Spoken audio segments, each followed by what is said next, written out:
Hi everyone, I'm Jack the Rambling Raconteur, and I hope that you're doing well. I hope you're having a great week. I'd like to discuss Sula by Toni Morrison, her second novel and a wonderful, majestic book. A book that, like all of the best works from Toni Morrison, absolutely floods our senses with its language, which just gives it that personality, authenticity, just leaping off of every page. But it's a very beautiful book, focused primarily on a friendship between Nell and Sula across a generation of their lives, and seeing how that friendship and relationship changes. And then Morrison likes to expand that and explore the relationships that Nell and Sula each have in their respective families. And she's using all of those relationships to ask a really interesting question. What is worse, permanence or change? And there's that sort of glib feeling of like, well, if things are good, then change is bad because you lose the good things. Or if things are bad, well, permanence, you want change. You want to change out of that situation. Well, Morrison really has characters interrogating this idea within their self-talk, within their interiority. And that sense of even if one is in a condition of poverty or experiencing violence, is, guilt. Is there a sense that by losing all of that and change, even losing one's regrets, that one loses one's sort of last roots? And so she has characters asking this really interesting question across the book, and allowing us to see not just characters asking that and dealing with the changes occurring in their lives and in their relationships, but also within the community at large that they live in, the small village of Bottom, which is on top of a hill. One of the many, many ironies that Morrison delights in this book. But I want to give a sense of just how she uses that language so beautifully.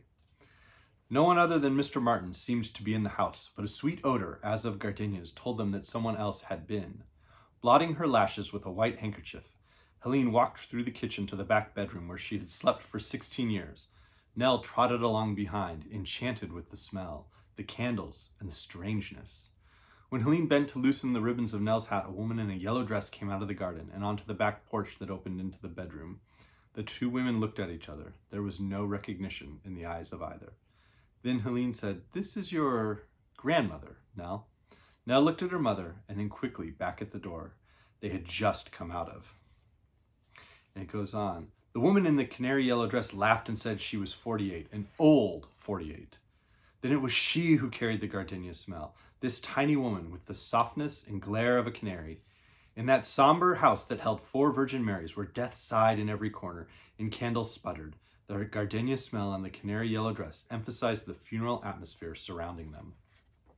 So we feel like we're in that room, even though it's just one tiny scene for one moment. Morrison takes the care to paint that scene for us and really put us in there and feel and sense what our characters are sensing. But she also is more than willing to take us deep, deep into the heart of the human condition. The real hell of hell is that it is forever, Sula had said that. She said doing anything forever and ever was hell. Nell didn't understand it then, but now in the bathroom, trying to feel, she thought, if I could be sure that I could stay here in this small white room with the dirty tile and water gurgling in the pipes and my head on the cool rim of this bathtub and never have to go out the door, I would be happy. If I could be certain that I never had to get up and flush the toilet, go in the kitchen, watch my children grow up and die, see my food chewed on my plate. Sula was wrong. Hell ain't things lasting forever. Hell is change. Not only did men leave and children grow up and die, but even the misery didn't last. One day, she wouldn't even have that. This very grief that had twisted her into a curve on the floor and flayed her would be gone. She would lose that too. And so we really are, as with all of Toni Morrison's, again, great books, we are deep in the core of humans, deep in their core, getting a window into their experiences, getting a window into their hopes, their dreams, those that they manage to contain and keep fanning, those that are embers that ultimately just breathe their last and die out. And we get that sense of characters who reach an ultimate limit and then just sort of sigh off the page. And their lives seem to sigh off the page. And so it's a book that can feel very elegiac, can feel very tragic. And as with all of Morrison's books, it can be an extremely shocking book. There are acts of violence in here, there are deaths in here that are shocking, that are very and deeply disturbing.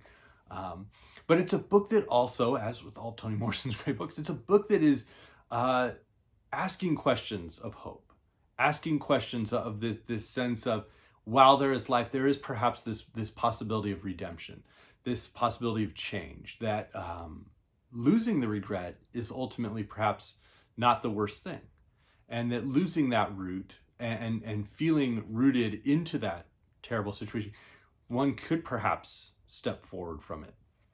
And even when characters don't necessarily do that, as they often don't in the book, there's this sense that there's this potential there, this spark that can keep going. And so it's an aspect of the book that I really love. There are also these tiny revelations that occur throughout, where we sense one thing from the narrative. We have this feeling of what's happening or what characters think happened. And then as the book unfolds, we really do get to see what actually happened, and how that is not just an unfolding, but rather a development. And that's one of the hallmarks, I think, of a great narrative, is the way that it can play with our expectations and subvert aspects of what we expect. This isn't a book that necessarily has a lot of happy endings, but it is a book that does find happiness in moments for its characters, and that's one of the things I always appreciate. And so both Sula and Nell are fascinating personalities. They're so different. They ask for different things from life. They take different things from their lives, and yet each has this real sense of humanity at her core that is wonderful to explore within this very short novel that continues to just pack a punch. So as I was thinking about it, I was thinking around how I think there are aspects of it that take ideas from the short novel Passing by Nella Larson and then advance or expand them. In terms of the time period, the time period is not that dissimilar from the Harlem Renaissance. We're spending quite a bit of time between roughly 1919 and 1940-ish. And so we're spending quite a bit of time in the 1920s through 1940s. But when we have the two characters that do interact in ways that feel like betrayals of the friendship, that feel like choices are made that almost seem to sort of put into a very glaring light that Nell or Sula really doesn't have much respect for a choice the other has made.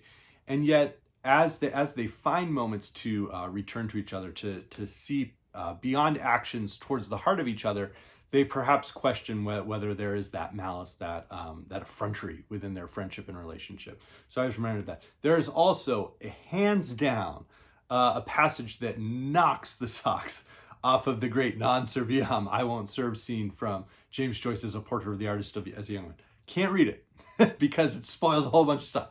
But if you read the book and you've read A Portrait of the Artist, you're going to get to a moment where a character just lights into another one, really interrogating, ideas around, how do you maintain your faith in the face of all these things you've seen and in the face of the actions that I know you've committed.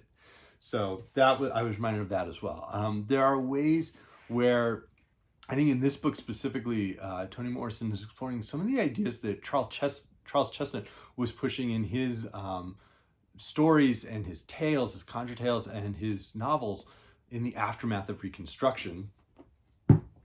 I had mentioned, of course, The Great Passing.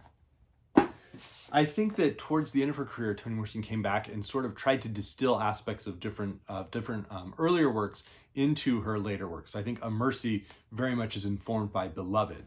And I think that Home is very much informed by Sula to a certain extent, and Beloved. There are ways in which some of those passages around questioning the nature of evil, questioning faith, remind me a little bit of James Baldwin's great Go Tell It on the Mountain. I had mentioned, of course, the Portrait of the Artist connection. The generational nature of the narrative, the sense of community that are there, do remind me a little bit of Faulkner's Go Down Moses. And also the Scarlet Letter from Nathaniel Hawthorne, particularly the way in which I think Hester and Sula could, I think, be compared quite effectively. The sense of community that exists in Bottom, the ways that characters are given just these quick, paragraph brushstrokes to really fill them in and create this three-dimensional, moving, breathing community, remind me of what Louise Erdrich accomplishes in so many of her novels, including The Plague of Doves.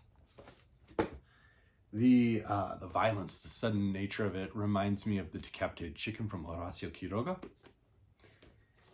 And the way that the book strips to the core of humanity, but also asks us to pay attention and to marvel at moments, to see the world through a different perspective, through perhaps a brighter or a darker perspective, reminded me of Kamar Le's The Radiance of the King, a book that Toni Morrison had written an introduction for and really championed. So those are some works I was reminded of. This is an absolutely wonderful book. I really thoroughly enjoyed getting into it, as tragic as it could be on some pages. And I can see now why individuals have said that's their favorite work from Toni Morrison. I think most of her early works have someone who wants to champion them. Maybe not Tar Baby, but I think I found one person who said that was her favorite work from Toni Storm. But Sula was a really interesting book, and it's one that I'm excited to reread in a couple of years. So let me know what you think. Let me know if you've read it. Let me know what your favorite novel from Toni Morrison is. And I hope everybody's having a great week. Thank you.